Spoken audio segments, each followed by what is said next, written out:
อุปกรณ์เนี่ยอุปกรณ์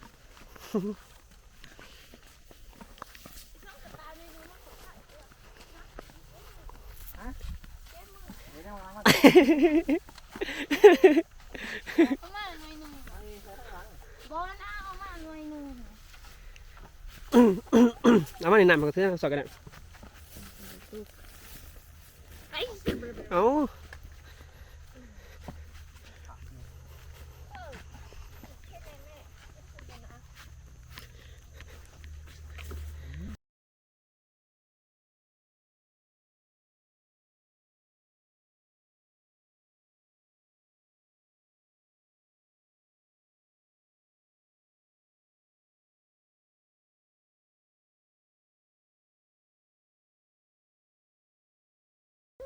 ตอนนี้กำลังสาธิตการใส่ไม้เกี่ยวอันนี้เนาะโอ้หมดกัดหมดร้ายชาวบ้านอยู่นี่ เอาตีล่ะถ่าย ทายละทายละ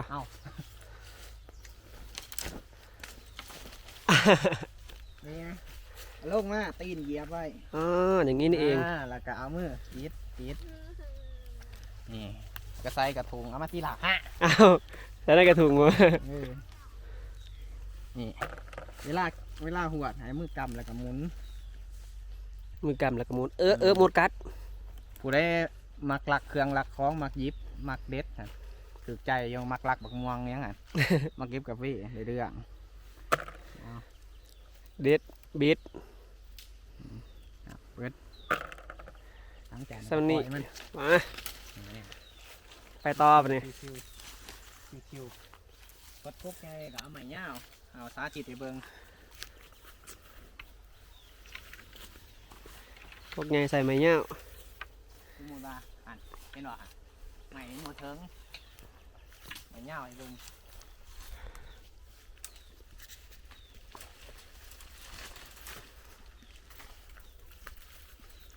เดี๋ยวง่ายนิดนึงมาก้อไว้แต่งานมันก็ฮักกว่านี้ ดึงลงมา น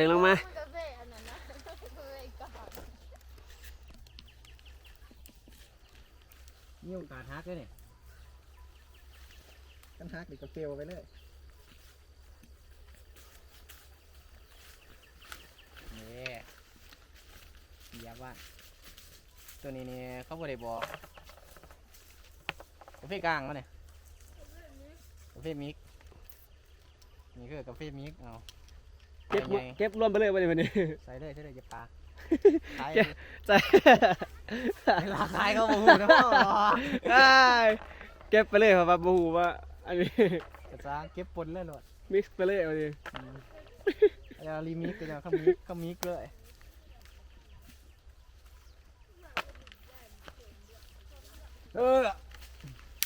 มาปล่อยวันนี้ดีด งานเนี่ย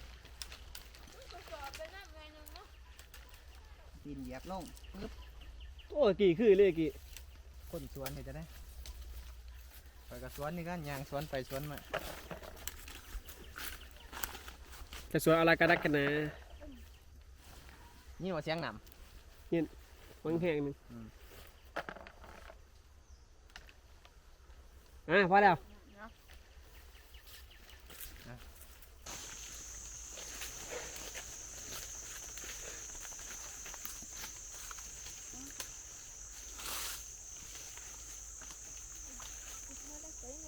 ยังไงก็ยังว่าจะมาตอกงาน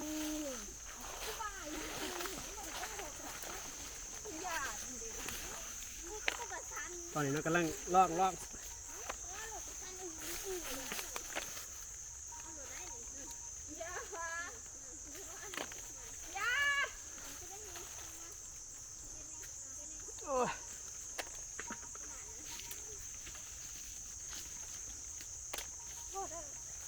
โอ้ไรร้ายมาร้ายเลยดิเก็บตกพอแล้วสองแผ่นหลังจากเก็บกาแฟแล้ว ตรียมลงหวยรอเลยบัดนี้ชิวล็อกเอายางฟ้าแล้วบัดนี้ทาแน่ทาแน่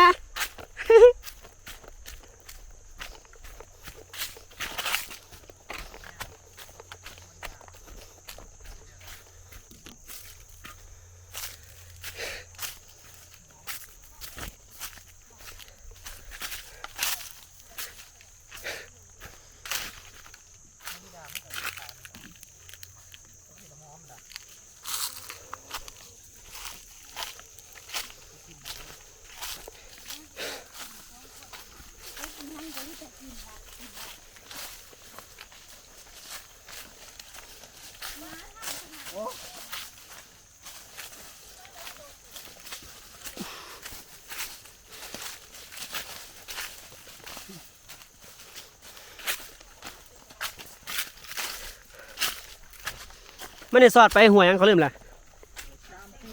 หัวชามผีหัวชามผีเดี๋ยวได้ยินเสียงแล้วนะ ว่าโคตรเท่เลยวันนั้นเก็บ โอ้ นี่ คนแรกไปพูด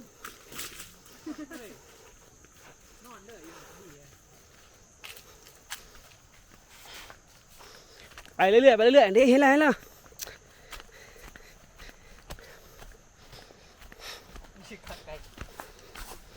อ้าวของกาไก่ของเมื่อกี้ไอ้นี่เฮ้ยลี่อ๋อเห็นแล้วเห็นแล้วเห็นแล้ว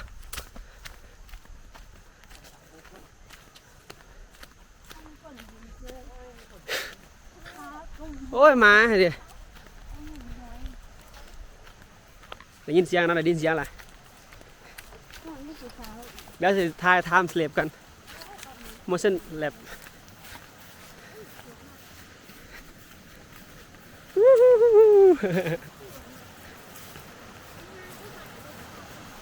ตะมวนแต่ว่า อ๋อ มีเหือนเฮ็ดอยู่นี่นะเนาะเดี๋ยวเขาเกี่ยวนะ โอ้โคตรคักเลยงามเลยโอ้มาตอนนี้พ่อตะกอนคำว่าลินอยู่นี่สามารถขยังหน่อยบ่มันขายๆแล้วล่ะ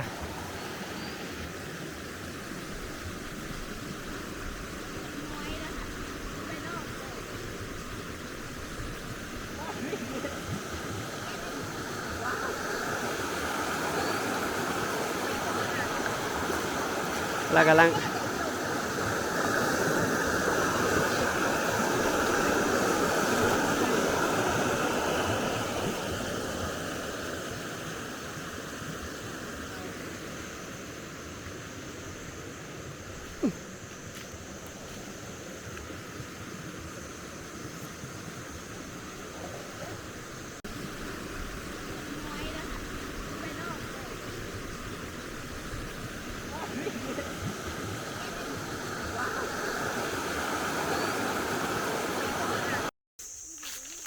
ตอนนี้เตรียมตัวกลับอ่ะนี่โอ้โหทากออก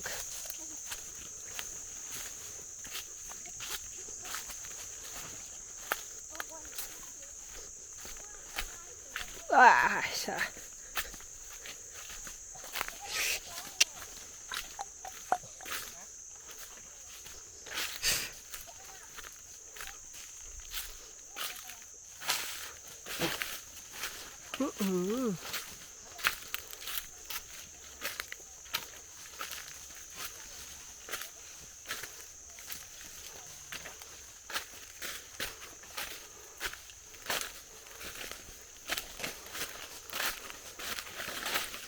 ทาง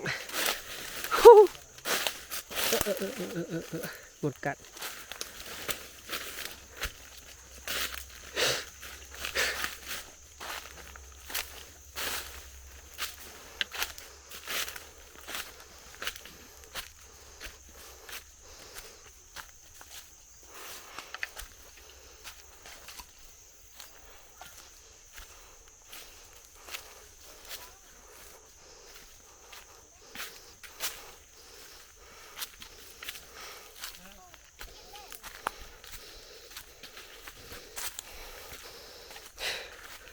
เฮ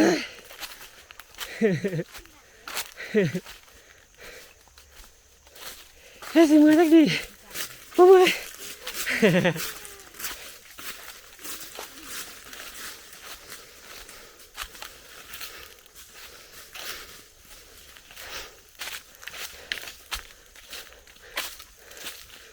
ย่างหลักขาหลักแข็งแล้วนี่